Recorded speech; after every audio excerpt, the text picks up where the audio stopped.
वळ्या पुढल्या बातमीकडे. थंड प्रदेशातील राजमा थेट येवल्यामध्ये शेतकऱ्यांचा एक प्रयोग यशस्वी झालाय. शेतकऱ्यांना चांगलं उत्पन्न मिळण्याची शक्यता आहे.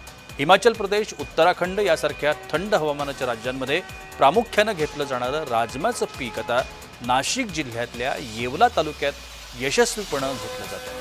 येवला तालुक्यातील प्रगतिशील शेतकऱ्यांनी केलेला हा प्रयोग अखेर यशस्वी ठरलाय.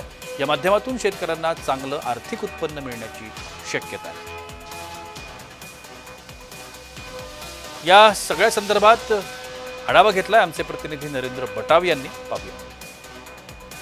आतापर्यंत आपण प्रामुख्याने पाहिलं असेल की हिमाचल प्रदेश, उत्तराखंड व जम्मू काश्मीरमध्ये जे राजमा पीक घेतले जाते त्याचा यशस्वी प्रयोग नाशिक जिल्ह्यातील येवला तालुक्यात झाला आहे. आपण बघितलं तर माझ्या पाठीमागे बघितलं तर येवला तालुक्यातील या शेतकऱ्याने अक्षरशः हे परराज्यात घेतले जाणारे राजमा पीक येवल्यात यशस्वीरित्या प्रयोग करून दाखवला आहे. उत्कृष्टरित्या असं राजमाचं पीक देखील आलेलं आहे.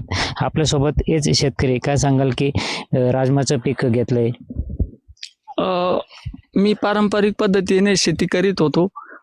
कांद्याची लागवड करायचो, कांदा जास्त, पण एकंदरीत कांद्याला जास्त बाजारभाव नसल्यामुळे मग आमचे मार्गदर्शक कुळधर साहेब त्यांनी मला राजमा पिकाचा सल्ला दिला. त्यानंतर मग मी ते 1 एकरावर केलं, राजमा पीक केलं.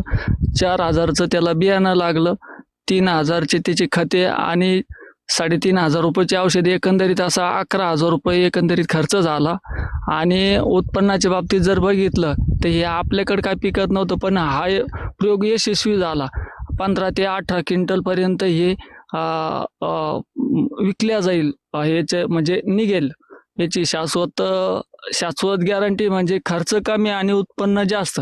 आणि त्यानंतर जर बघितलं तर त्यांनी बियाणे बी त्यांनीच आणलं आणि माल बी ते खरेदी तेच करणारे. त्यामुळे शेतकऱ्यांना कुठलीच अडचण नाही आणि कांदा पिकात खर्च बी निघत नाही. तसं राजमा पिकामध्ये कमी खर्चात आज त्याचे लावी बाजारभाव हे 8,500 रुपयांना पावती आले. आमचे जालना मित्र आहे त्यांनी पावतीच टाकीतली. असं एकूणच बघितलं तर पारंपरिक पिकाला फाटा देत परराज्यातील जे राजमा पीक आहे ते येवल्यातील शेतकऱ्यांनी हा राजमा पिकाचा प्रयोग यशस्वी करून दाखवला आहे. नरेंद्र बटाव, जय महाराष्ट्र न्यूज, येवला.